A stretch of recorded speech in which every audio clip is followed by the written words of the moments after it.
en un paciente joven con un buen estado general que presenta una anemia ferropénica que no responde al tratamiento de hierro oral, miren, no responde al tratamiento del hierro oral, vemos mucho esto, y si no lo pensamos se nos va el diagnóstico. Sin ninguna evidencia de sangrado, miren, no hay pérdidas sanguíneas.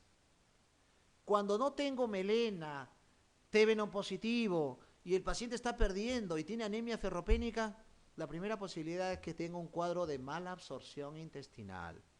Síndrome de mala absorción intestinal. Y ahí estamos hablando del sprue tropical, de la enfermedad celíaca, estamos hablando de problemas del gluten, una serie de enfermedades que se asocian a este problema de malabsorción. Y aquí tenemos que hacer un estudio de anticuerpos antiendomicio y antigliadina, que son las pruebas indirectas para hacer diagnóstico de sprue, de enfermedad celíaca en el paciente. La clave sería la D. Entonces no se olviden, cuando no hay pérdidas evidentes a nivel digestivo de sangre, hay que buscar problemas de mala absorción. Una mujer de 52 años presenta un síndrome anémico sin causa clínicamente aparente. Miren, síndrome anémico. En mujer mayor de 52 años hay que descartar que sea una anemia por enfermedad crónica, una anemia ferropénica y una anemia mieloptísica. ¿Qué es una anemia mieloptísica? Es una anemia producida por una neoplasia que ha alterado la médula, ha hecho metástasis a la médula. Eso se llama mieloptisis. Tiene una hemoglobina en 8.5, dato importante. Tiene volumen corpuscular disminuido, tiene microcítica. Hemoglobina corporal media también disminuida. ¿Cuál de las siguientes determinaciones séricas le permitiría orientar con más seguridad el origen ferropénico de la anemia? Entonces acá tengo una disyuntiva. ¿Es una anemia ferropénica o una anemia por enfermedad crónica? Y la prueba gol estándar para diferenciar anemia ferropénica de enfermedad crónica es la ferritina. La ferritina. La clave sería la D. En un paciente con anemia microcítica hipocrómica, eso es anemia ferropénica, acuérdense, es lo primero que tienen que pensar. Con hierro y sérico y ferritina baja, ya está el diagnóstico, es una anemia ferropénica.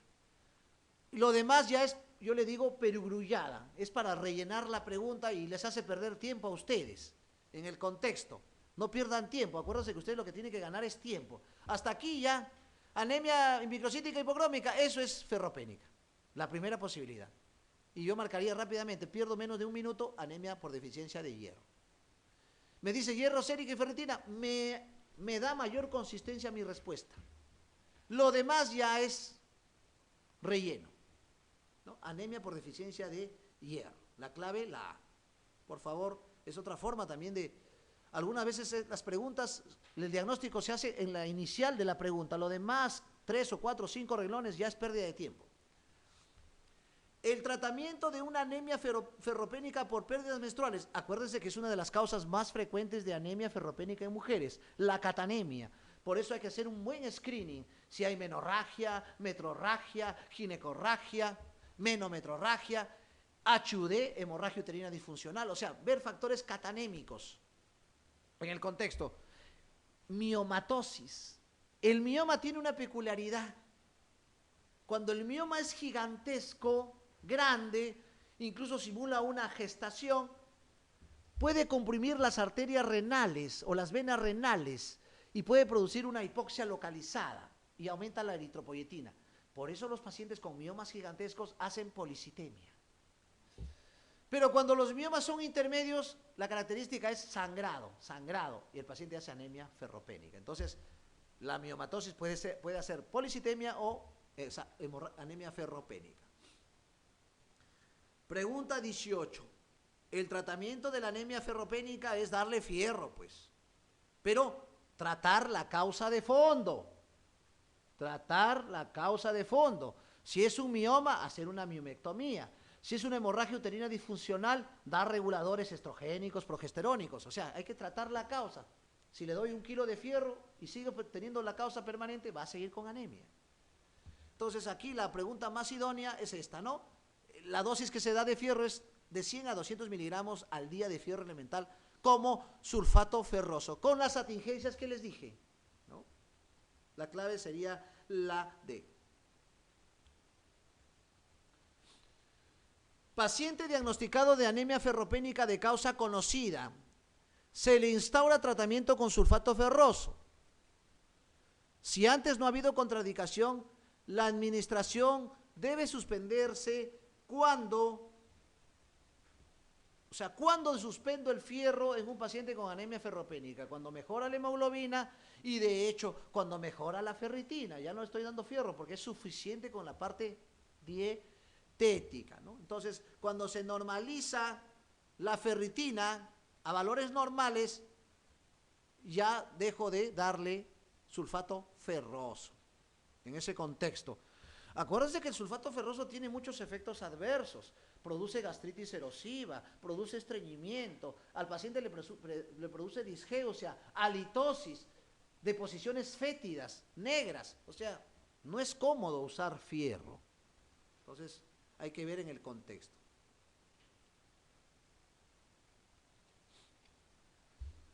La prueba analítica que mejor diferencia una anemia ferropénica de una anemia por enfermedad crónica, creo que viene de las preguntas anteriores, es la ferritina. Ferritina alta, anemia por enfermedad crónica. Ferritina baja, anemia ferropénica. Y acá viene la contrarrespuesta. La transferrina está alta en la anemia ferropénica y está normal o baja en la anemia por enfermedad crónica. Entonces sería la clave la E, ferritina sérica. Vamos a la pregunta 21. Un sujeto de 70 años, miren, un paciente adulto mayor, diagnosticado de artritis reumatoide. Miren, hasta ahí, doctoras, doctores, atentos. 70 años, ¿qué les dije? Anemia ferropénica y anemia por enfermedad crónica. Por edad, nada más, por edad. Tanto así que hay un capítulo grande que se llama anemia en ancianos. Y le menciona una enfermedad muy conocida, reumática, que hace deformación, mano en vendaval, dedos ojivales, cuello de cisne, escleritis, pleuritis reumatoidea, bueno, una serie de manifestaciones extra reumatológicas de la artritis reumatoide. Y la artritis reumatoide es una de las causas más frecuentes en el mundo ¿de qué? De anemia por enfermedad crónica. Y se terminó la respuesta ya. ¿Cuál es el diagnóstico en este paciente? Sin avanzar más, anemia por enfermedad crónica. Eso es lo que quiero yo transmitirles, doctores, en esta tarde, en esta media mañana.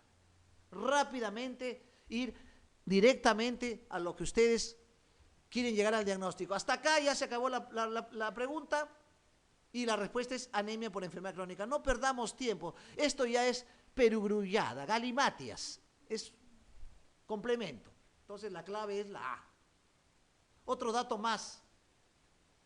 Las anemias por enfermedad crónicas no bajan más de hemoglobina de 8. Cuando tengan hemoglobina de 6, de 7, ya no es generalmente anemia por enfermedad crónica. Y esto es un guachito más, un plus, ¿no? Anemia por enfermedad crónica mayor de 8. 8, 8.5, 9, 10, eso es anemia por enfermedad crónica. Menor de 8, generalmente ya hay que buscar otras causas, mieloptísicas, aplásicas, mielodisplásicas, mieloproliferativas, etc. 21, la clave, la A. En relación con las anemias microcíticas, acuérdense que la primera causa de anemia microcítica en el mundo es ferropénica, pero mucho cuidado. Algunas microcíticas se nos puede escapar las talasemias, tanto la mayor y la menor. Señale cuál de las siguientes afirmaciones es falsa. Miren, esta aseveración que dice, tanto la anemia ferropénica como en los trastornos crónicos la ferritina está disminuida, falso. Eso es falso de falsos. Lo demás sí es verdadero, ¿no? La beta-talasemia, el número de hematíes suele estar normal o elevado, por eso se puede... Esta es una buena pregunta, una buena aseveración. Dice, la beta-talasemia son tipos de hemoglobinopatías. La característica de las talasemias es la anemia de Coley, que es la beta-talasemia mayor. Generalmente cursa con depósitos de hematíes altos. Doctor, no le entiendo, me está diciendo que es una anemia, pero tiene hematíes altos. O sea, hay una alteración de la formación de los hematíes por un problema de las globinas.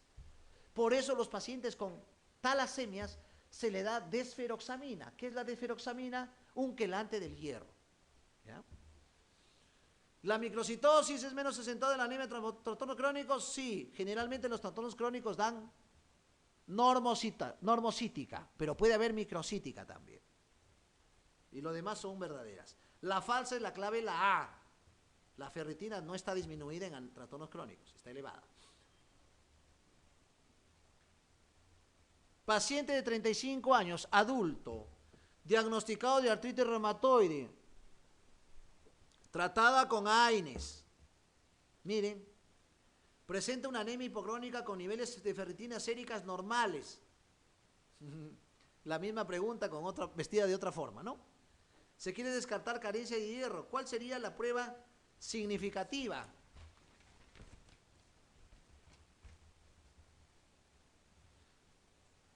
En realidad este paciente con esas características es una anemia por enfermedad crónica.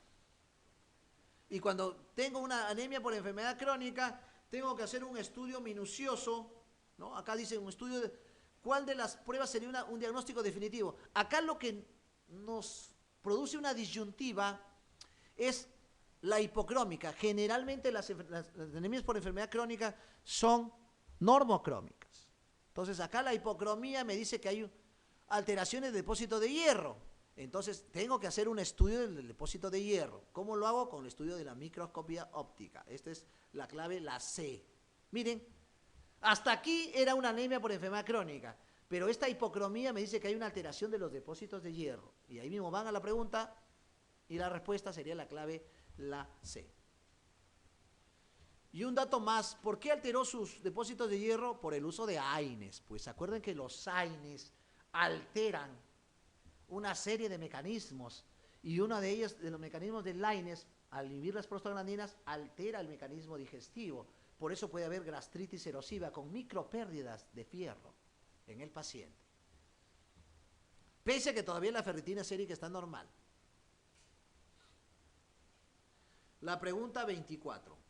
¿Cuál de los siguientes estudios es el más adecuado para conocer de manera cierta y rápida si existe ferropenia en un paciente con hepatopatía difusa y ferritina sérica elevada? Miren, ¿cuál de los siguientes estudios es el más adecuado para conocer de manera cierta y rápida si existe ferropenia en un paciente con hepatopatía difusa? El paciente con hepatopatía difusa generalmente da macrocitosis, ¿no? Acuérdense la mnemotecnia. Pero puede dar anemia ferropénica porque el hepatópata hace hipertensión portal. El hepatópata hace varices esofágicas, el hepatópata hace hemorroides, puede hacer micropérdidas sanguíneas y por eso hace pérdida de fierro. Y tiene ferritina sérica elevada, entonces tengo que hacer un estudio del contenido del hierro de la médula ósea, o sea, de la hemosiderina, hacerle un AMO para ver todo ese contexto, porque podemos tratar viendo un paciente con una hemocromatosis. Acuérdense que la hemocromatosis produce hepatopatía. La clave, la E, 24. 25. Diabético. Es una de las enfermedades crónicas más frecuentes en el mundo. Entonces, doctor, el diabético, ¿qué tipo de anemia hace con más frecuencia? Anemia por enfermedad crónica. Miren, como un análisis simple sale la respuesta. Presenta anemia moderada, ligeramente microcítica y normocrómica. Esto puede ser una anemia por enfermedad crónica, pero yo lo sabía desde que me dijo que era diabético. Los reticulocitos están disminuidos. Hay una reticulopenia, ¿no? La sideremia y la transferrinemia están descendidas. Ya está el diagnóstico, doctor. Esta es una anemia por enfermedad crónica, ¿no? La 25, la clave es la D, asociada a enfermedad crónica.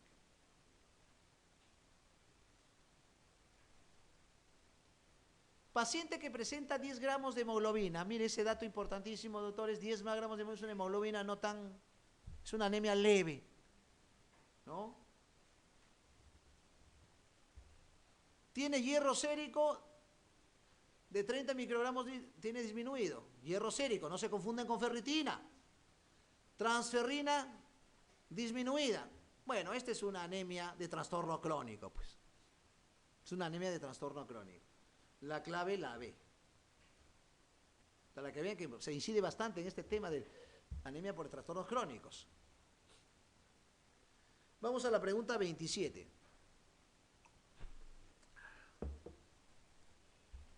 Los niveles de vitamina B12 por debajo de 300 a 350 picogramos al mililitro indican mal a los enfermos con carencia de vitamina B12.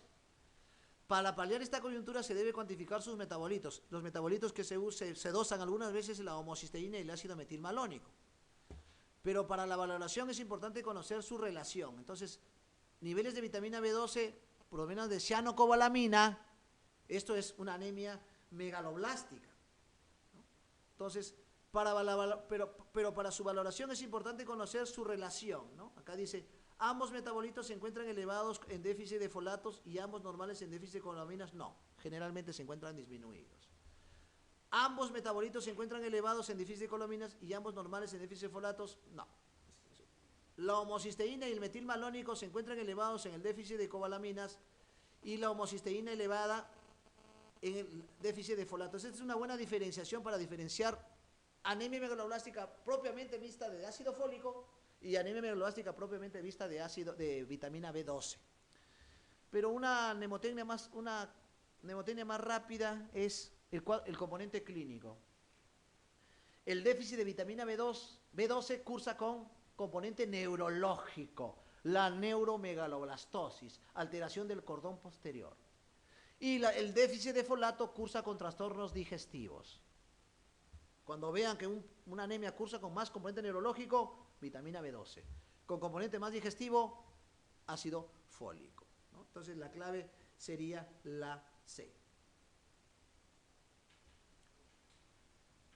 ¿Cuál de los siguientes apartados es falso en relación a la anemia perniciosa? Acuérdense, la anemia de Bernier, la anemia autoinmune, la anemia por anticuerpos antifactor intrínseco, que se requiere tratamiento con vitamina B12 intramuscular de por vida, ¿no? El tratamiento consiste en la administración de vitamina B12 intramuscular de por vida, verdadero. En el hemograma encontramos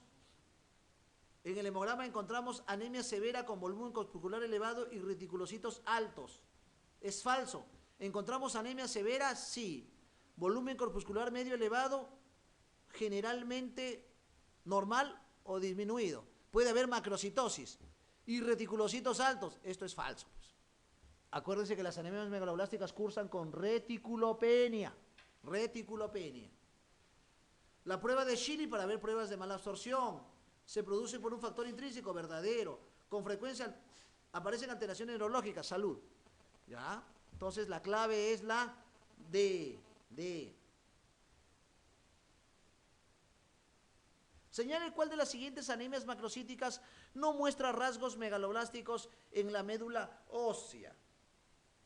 Ojo, cambios megaloblásticos. Acuérdense, hay macrocitosis no megaloblástica. ¿Quiénes son macrocitosis no megaloblásticas? Las hepatopatías, el embarazo, el hipotiroidismo, el alcoholismo, son las no megaloblásticas, macrocitosis no megaloblásticas. Entonces, ¿cuál no presenta rasgos no megaloblásticos? El hipotiroidismo. 29, la D. Perdón, la C. Anemia del hipotiroidismo, clave la C. La C.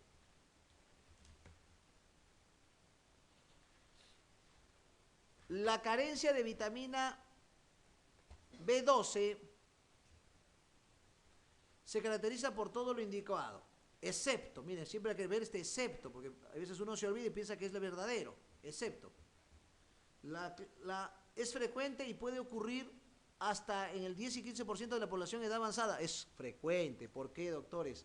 El problema de la dentición, el cuadro edéntulo.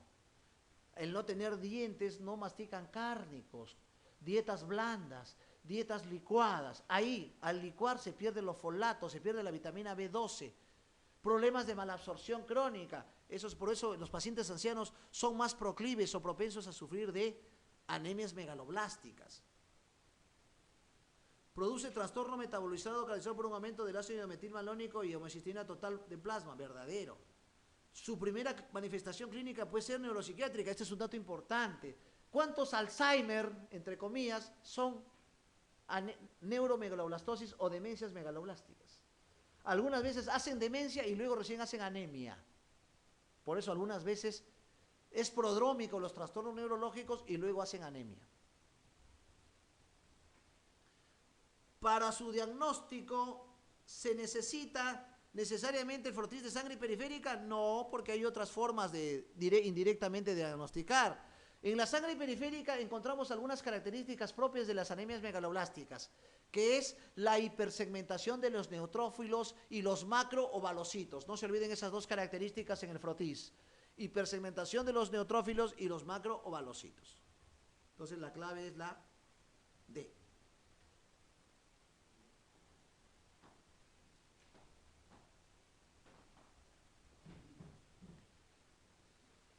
Es característico de una anemia megaloblástica por déficit de folatos, todo lo indicado excepto.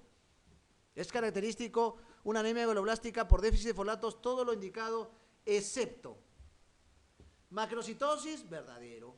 Aumento de los neutrófilos policimentados, lo que les dije, la policimentación de los neutrófilos, los macrovalocitos. ¿A la 31 está? ¿Me he pasado? A ver, a ver. Perdón, sorry. La emoción.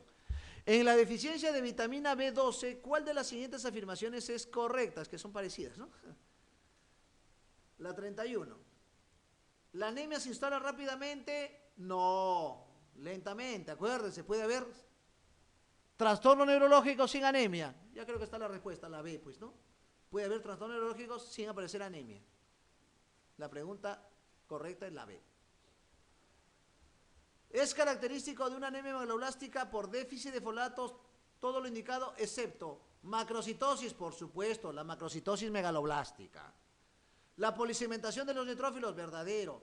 El aumento de la lactato desoxigenasa. Doctor, ¿por qué hay aumento de la lactato desoxigenasa? Acuérdense que hay un fenómeno que se llama eritropoiesis ineficaz. Los pacientes con eritropoiesis ineficaz hacen ictericia predominio indirecto, por eso eleva la LDH.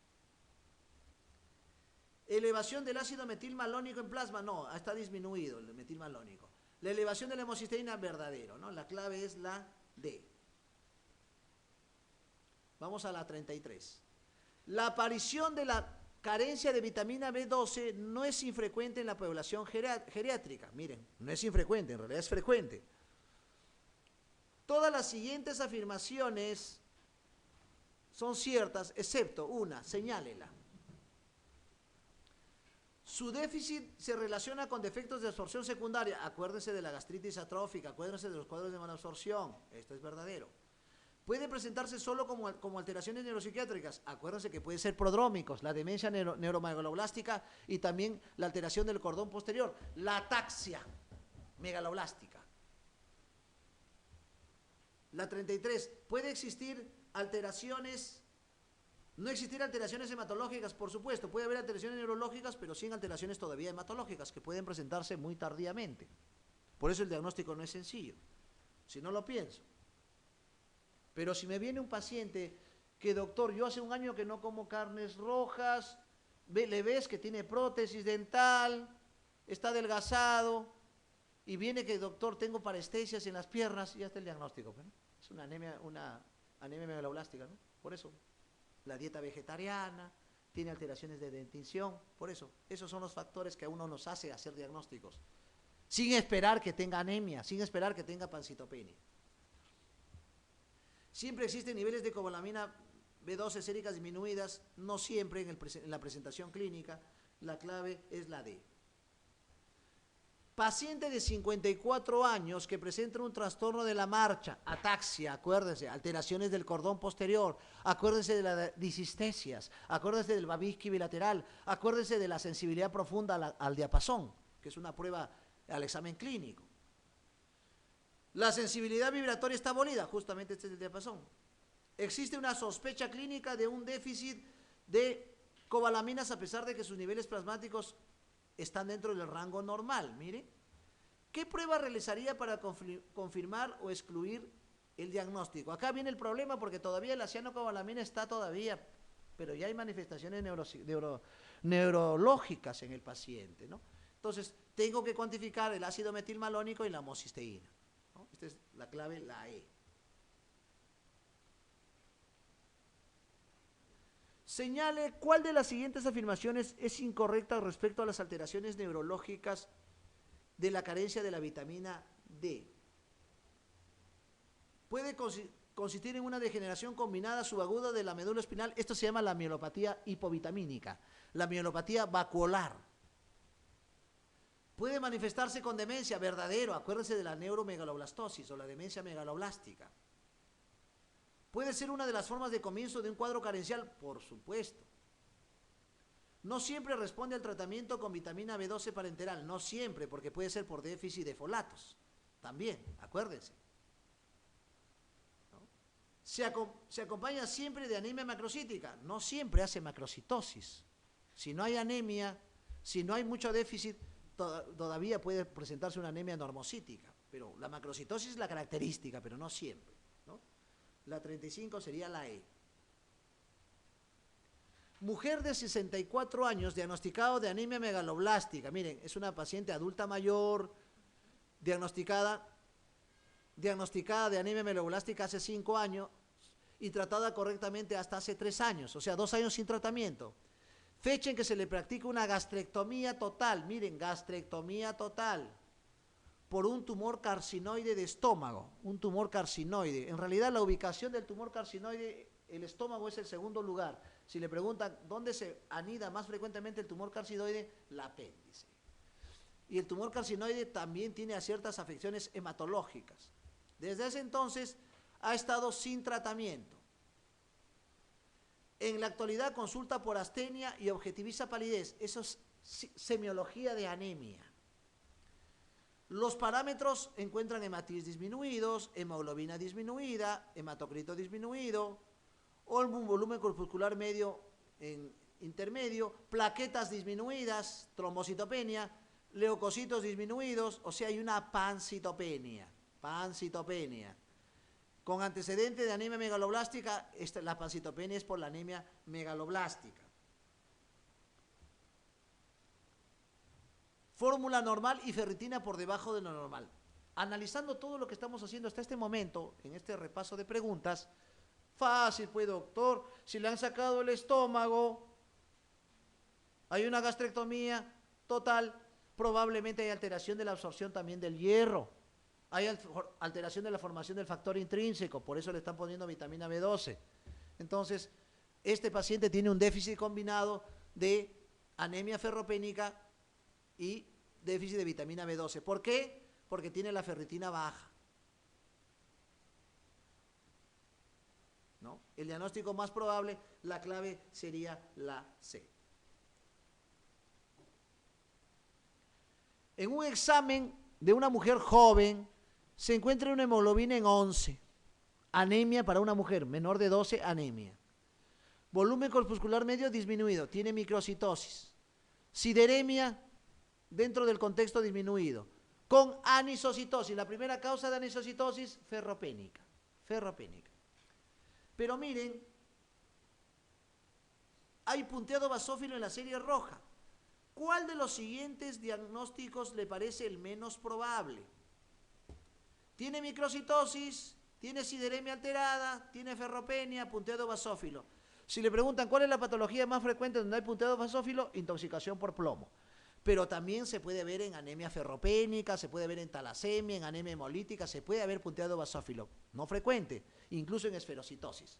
Pero intoxicación por plomo es la causa más frecuente de punteado basófilo. Entonces, la que es menos probable que se puede presentar con ferropénica y microcítica, la megaloblástica. Pues la megaloblástica puede ser normocítica o macrocítica, no microcítica.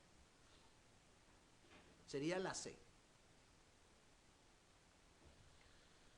Un paciente presenta en el siguiente hemograma una hemoglobina de 9, anemia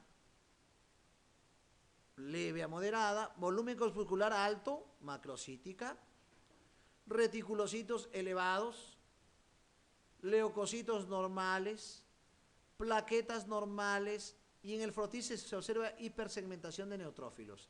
Doctor, con todo lo que usted me dice, esta es una Si es una anemia con macrocitosis y con hipersedimentación de neutrófilos, esta es una anemia megaloblástica. Una anemia megaloblástica. Rápidamente. La clave sería la E. Una de estas causas produce anemia megaloblástica. Una de estas causas produce anemia megaloblástica. Señálela. El carcinoma de páncreas produce anemia ferropénica. El síndrome de Soler-Ellison produce una anemia perniciosa. La colitis ulcerosa produce una anemia por enfermedad crónica y anemia ferropénica. Entonces, la que produce más megaloblástica es la gastrectomía total. ¿Cuál de las siguientes entidades no se acompaña de anemia hemolítica? Acuérdense que las anemias hemolíticas tienen diferentes contextos, ¿no? Anemias hemolíticas autoinmunes, no autoinmunes, con positivos, con negativos, con crioglutininas, sin crioglutininas, intracorpusculares, extracorpusculares. Tiene una serie de clasificaciones. Y hay una serie de causas de anemias hemolíticas. Por ejemplo, cuando un paciente tiene una valvulopatía aórtica, acuérdense que la sangre fluye más a ese nivel por la presión, los hematíes se destruyen. Por eso a los aórticos le llaman los cardíacos blancos. Hacen una anemia hemolítica mecánica. Los pacientes que tienen prótesis también. La sangre pasa por la prótesis y destruye los hematíes. Y también produce una anemia hemolítica mecánica. Entonces la prótesis valvular produce anemia hemolítica, ¿no? En el contexto. El carcinoma de pulmón puede producir anemia hemolítica. ¿Por qué? Porque produce síndromes paraneoplásicos. Y los síndromes paraneoplásicos pueden producir anticuerpos contra los hematíes y producir hemólisis. La preeclampsia puede producir anemia hemolítica. Acuérdense del HELP. HELP. Hemólisis, enzimas hepáticas elevadas y plaquetas bajas. HELP es una complicación de la preeclampsia. Tercer trimestre, gestantes primerizas, jóvenes y añosas. El Wegener, la granulomatosis de Wegener, que es una vasculitis. Las vasculitis pueden cursar con anemia hemolítica. El Wegener, el síndrome pulmón-riñón, hemoptisis hematuria, nódulos pulmonares, sinusitis, ANCA positivo, sobre todo ANCA-C. ¿Y la atrofia de mucosa gástrica? No, la atrofia de mucosa gástrica, por ejemplo, una causa de atrofia de mucosa gástrica es el Helicobacter pylori. Esto puede cursar también con anemia perniciosa. Entonces, esa sería la clave. La 40, la A. La A. Vamos a la pregunta 41.